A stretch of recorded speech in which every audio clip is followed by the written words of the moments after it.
8e édition cette année. Un excellent cru. Vraiment une très belle réussite.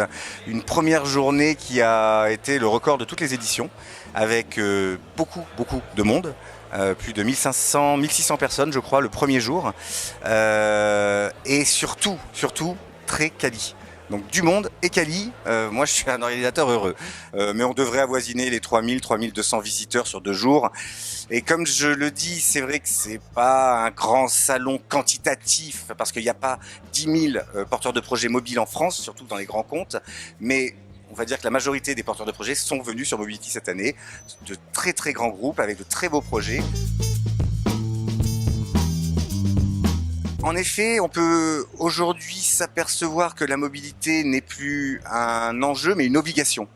Quelque part, toutes les sociétés sont mobiles. Maintenant, elles ont besoin d'optimiser ce thème et de permettre à leurs collaborateurs d'être de mieux en mieux équipés, plus efficacement, des déploiements plus rapides, des renouvellements de gamme, un confort de travail, du digital workplace qu'on pouvait découvrir pour la première fois sur Mobility en force, beaucoup de solutions dédiées aussi, bien évidemment comme d'habitude, à toute notre force terrain, toutes les équipes qu'on dit col bleu, mais maintenance, entre autres, et techniques, qui sont fortement représentées sur le salon. Vraiment un panel très large de la mobilité qui aujourd'hui se réunit pendant 2 jours sur ce salon et qui en fait un point de ralliement et de communautaire des solutions, voire des amis de la mobilité.